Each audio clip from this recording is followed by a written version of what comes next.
주님의 은혜를 누리며 살아가시는 기아못된 하루의 삶이 되시길 소망합니다. 오늘 본문의 소제목을 보면 세바의 반역에 대해서 소개하고 있습니다. 오늘 본문의 세바의 반역 사건을 통해 함께 말씀을 나누고자 합니다. 첫 번째로 우리는 주님을 따르는 신앙이 되어야 합니다. 2절 말씀에 보면 이에 온 이스라엘 사람들이 다윗 따르기를 그치고 올라가 비그리의 아들 세바를 따르나 유다 사람들은 그들의 왕과 합하여 요단에서 예루살렘까지 따르니라 라고 말씀합니다. 이스라엘 10지파 사람들은 세바의 선동이 있자 이내 다윗 따르기를 그치고 세바를 따랐다라고 말씀하고 있습니다. 우리 이러한 이스라엘 백성들의 행동을 보면서 이스라엘 백성들의 특성 가운데 한 가지를 발견할 수가 있습니다. 무엇일까요? 바로 그것은 그들이 항상 두 마음을 품고 있다라는 사실이었습니다. 사무엘상 18장 7절 말씀에 보면 여인들이 뛰놀며 노래하며 이르되 사울이 죽인 자는 천천히요 다윗은 만만히로다 한지라 라는 이 말씀과 같이 그들은 처음에 다윗이 골리앗을 물리치고 예루살렘에 입성했을 때 열렬히 환호하던 사람들이었습니다. 그러나 그래서 사무엘하 5장 3절 말씀에 보면 이에 이스라엘 모든 장로가 헤브론에 이르러 왕에게 나아오매 다윗 왕이 헤브론에서 여호와 앞에 그들과 언약을 맺음에 그들이 다윗에게 기름을 부어 이스라엘 왕으로 삼으니라 라고 말씀한 것과 같이 그리고 이내 헤브론에 있는 다윗을 방문하여 기름을 부어 왕으로 추대하였습니다. 그러나 그들은 압살롬이 자신을 환대하자 자신들이 기름을 부어 왕으로 삼았던 다윗을 버리고 압살롬에게 기름을 부어 왕으로 삼게 됩니다. 사무엘하 19장 10절 말씀에 보면 우리가 기름을 부어 우리를 다스리게 한 압살롬은 싸움에서 죽었거늘 이제 너희가 어찌하여 왕을 도로 모셔올 일에 잠잠하고 있느냐 하니라 라는 말씀과 같이 또한 그들은 압살롬이 에브라임 숲을 전투에서 패하여 죽고 나자 어느새 주도권까지 다투며 다윗의 황궁을 서둘렀습니다.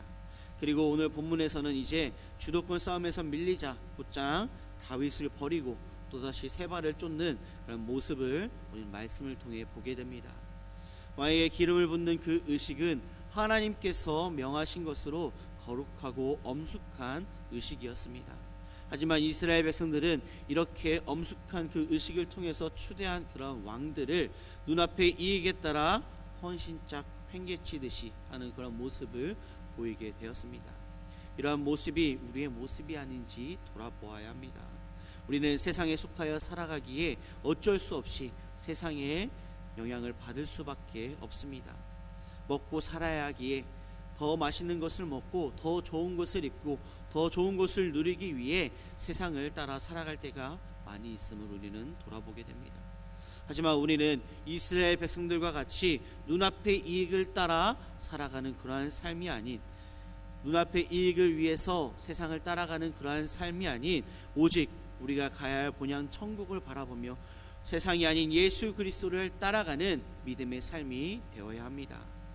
이스라엘 백성들의 모습은 상황에 따른 그런 기회주의적인 지혜와 처신이었습니다. 하지만 결과는 어떠했나요? 비참했다라는 사실을 우리는 잊지 말아야 합니다.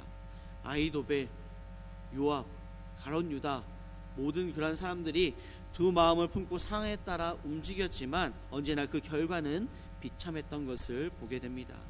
우리 또한 세상의 이익에 따라 두 마음을 품는 그러한 삶이 아닌 오직 주님 한 분만을 따라 살아가는 그러한 삶이 되어야 합니다. 예수님께서는 제자들을 부르시면서 말씀하십니다. 나를 따라오라 내가 너희를 사람을 낚는 어부가 되게 하리라 하시니 라고 말씀합니다. 우리는 주님께서 가셨던 그 길 온전히 하나님 나라를 확장하며 예수 그리스도의 사랑을 온전히 전하는 그러한 믿음의 삶으로 나아가야 합니다. 돌아오는 주일은 생명샘 축제입니다. 그렇기에 우리는 예수 그리스도의 사랑을 온전히 전하며 예수 그리스도를 전하며 나아가는 믿음의 삶이 예수 그리스도를 따라가는 삶이다라는 것입니다. 그렇기에 세상의 이익을 쫓아 살아가는 삶이 아닌 온전히 예수 그리스도를 전하며 나아가는 우리의 삶이 되어야 합니다. 영원한 기쁨과 소망 되시는 예수 그리스도 한 분만을 따라가는 그런 귀하 복된 하루의 삶이 되시길 소망합니다. 두 번째로 우리는 맡겨진 것을 잘 지켜야 합니다. 3절 말씀을 보면 다윗은 예루살렘으로 환궁한 후에 이전에 왕궁 관리를 위해 남겨둔 10명의 후궁들을 별실에 가두고 평생을 생갑으로 지내게 하였습니다. 다윗이 후궁들에게 이러한 조치를 취한 것은 그들이 압살롬의 반역 기간 동안 정조를 지키지 못했기 때문이었습니다. 그러므로 그녀들은 비록 죽음을 당하거나 아니면 이혼을 당하지 않았을지라도 평생을 별실에 갇혀 살아야 했습니다. 이처럼 자신에게 주어진 것을 지키지 못한 자는 이에 상응하는 수치를 당한다라는 사실을 우리는 잊지 말아야 합니다.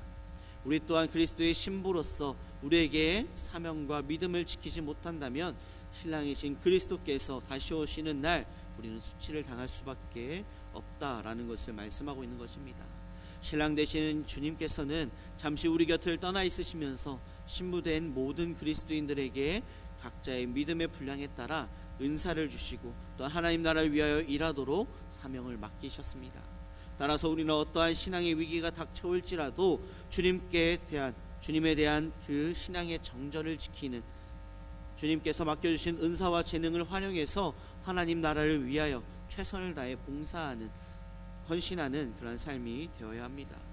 신랑 되시는 주님이 다시 오실 때 잘했다 칭찬받는 그러한 믿음과 신앙이 되어야 함을 말씀합니다. 요한계시록 3장 11절 말씀, 내가 속히 오리니 내가 가진 것을 굳게 잡아 아무도 내 면류관을 빼앗지 못하게 하라 라고 말씀하셨습니다. 이 말씀과 같이 어지럽고 혼란스러운 이 시대 가운데서 믿음을 온전히 지키며 하나님의 나라를 확장시키는 믿음과 신앙이 되길 소망합니다. 역대하 34장 31절 말씀에 왕이 자기 처소에 서서 여호와 앞에 언약을 세우되 말씀을 다하고 목숨을 다하여 여호와를 순종하고 그의 계명과 법도와 율례를 지켜 이 책에 기록된 언약의 말씀을 이루리라 라고 말씀하고, 또한 마태복음 22장 37절 말씀, 예수께서 이르시되 내 마음을 다하고 목숨을 다하고 뜻을 다하여 주 너의 하나님을 사랑하라 라고 말씀하셨습니다. 이 말씀과 같이 우리는 우리에게 맡겨주신 것을 온전히 이루며 그것을 잘 지키며 나아가는 믿음의 삶이 되어야 합니다. 말씀을 정리하고자 합니다. 우리는 주님을 따르는 신앙을 가져야 합니다. 세상을 따라 세상을 의지하는 그러한 삶이 아닌, 나에게 어떠한 이익이 있을지라도 주님께서 주시는 그 은혜와 사랑을 온전히 누리며 그것 가운데 주님께서 주시는 그 평안으로 나아가는, 주님은 예수 그리스도께서 가신 그 길을 온전히 따라가는 내 믿음의 삶이 되어야 합니다. 또한 주님께서 주신 은혜와 사랑, 주님께서 맡겨주신 달란트, 모든 은사들을 온전히 주님의 뜻 가운데 나아가는, 맡겨진 것을 잘 지켜 예수 그리스도의 사랑을 전하는 믿음의 삶이 되어야 합니다. 다시 한번 말씀드립니다. 오늘 하루를 살아감에 있어서 온전히 주님만을 바라보며 주님만을 따르며 믿음을 지키며 나아가는 어떤 하루의 삶이 되시길 소망합니다. 기도하시겠습니다. 사랑과 은혜가 충만하신 아버지 하나님, 세상 속에 살아가지만 그 가운데서 온전히 주님만을 바라보며 예수 그리스도께서 가신 그 길을 온전히 따라가는 믿음의 삶이 되게 하여 주시옵시고, 온전히 주님께서 주신 그 은혜와 사랑을 온전히 지키며 내 마음 가운데 내 마음과 뜻과 목숨을 다하여 온전히 주님을 따라가는, 주님의 뜻을 온전히 이루며 나아가는 겨우때 한 날 되게 하여 주시옵소서. 온전히 주님께서 오늘 하루의 삶도 주님 지켜주시고 인도할 줄 믿사옵고 바라오며 사임하신 예수님의 이름으로 기도드립니다.